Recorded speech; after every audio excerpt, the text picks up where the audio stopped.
वाली बहू। रंजना कभी ब्रश नहीं करती थी।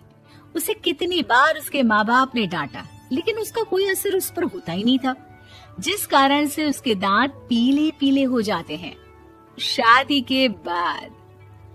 अरे बहू, वैसे तो तुझ में कोई कमी नहीं है, पर तेरे दांत इतने पीले कैसे हैं बेटा? कैसे मतलब? कोई सर्जरी थोड़ी ना कराइए।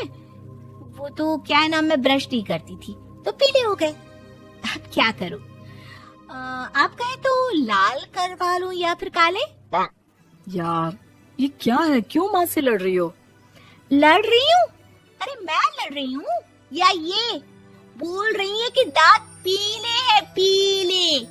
अरे तपस्या थोड़ी ना की है इन्हें पीले करने के लिए। बकायदा ब्रश नहीं किया है 20 साल तक, तब जाकर। छी, कैसी बात कर रही हो? ये उस वक्त तो पीले नहीं थे जब हम लोग तुम्हें देखने आए थे। अरे तब साफ करवा लिया होगा डेंटिस्ट के पास जाकर। अब देखो कैसे पीले पीले लग रहे हैं। रंजना सास की तरफ गुस्से से देखती है। फिर शुरू हो गई पीले पीले पीले। अरे पीले तो तब भी थे जब मेरे हाथ का रसगुल्ला उड़ा उड़ा कर खा रही थी और बोल रही थी, लड़की नहीं गुणों का खजाना दे रहे भाई साहब आप। खैर, अब वो लोग करते भी तो क्या करते, पीले दांत वाली बहू पल्ले पड़ी थी तो झेलना तो था ही। एक दिन कीर्तन में रंजना गाना गा रही थी। अरे कमला बहन, माँ का द्वार है, यहाँ तो सब शुद्ध होकर आते हैं, फिर अपनी बहू को ब्रश भी नहीं करवाती तुम। दूर से पीले पीले दांत भक्ति में बाधा उत्पन्न कर रहा है। अरे कोई 2 साल के बच्चे थोड़ी ना लेकर आई हूँ मैं बहू बनाकर। अच्छी खासी लड़की है, अरे कैसे करवाऊं ब्रश?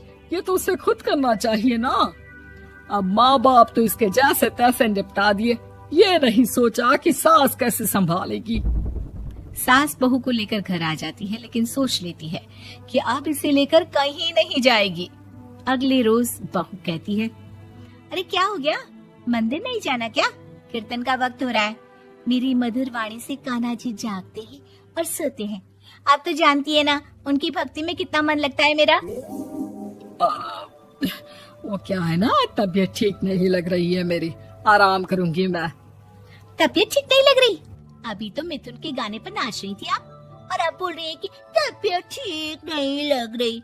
अरे भक्ति में मन लगा लो सासू माँ, ऊपर जाना है, क्या मुंह दिखाओगी आप? हाँ? सास को बहू की बात पर गुस्सा आ जाता है। मैं क्या मुंह दिखाऊंगी, इसकी चिंता तो ना कर, समझी? अपने मुंह की चिंता कर, जो ये पीले पीले दांत लेकर हर जगह पहुंच जाती है। पता है लोग कितना मजाक बनाते हैं। ना जी ना, मैं नहीं जाना कहीं तेरे साथ। तो ये बात है। कोई ना, मत जाओ, मैं अपने कमरे में ही बैठकर भक्ति कर लूंगी। ऊपर वाला दांत थोड़ी ना देखता है, मन देखता है, भावना देखता है। और अरे बस बस, तू सब कुछ दिखा, बस ये सफेद चमकदार दांत ना दिखाना किसी को, है? जा यहाँ से। बहू को सास की बात का कोई फर्क नहीं पड़ता, वो तो जैसी थी वैसी ही रह जाती है। सुबह नहाकर किचन में खाना बनाना, फिर खाना खाना, कीर्तन भजन करना और सो जाना। एक दिन, माँ जी मैं सहेली के घर जा रही हूँ, शाम को लेट आऊंगी। हाँ हाँ, तो जाना, मैंने कौन सा तेरी आरती करनी है घर पर बैठकर। रंजना सहेली के घर जाती है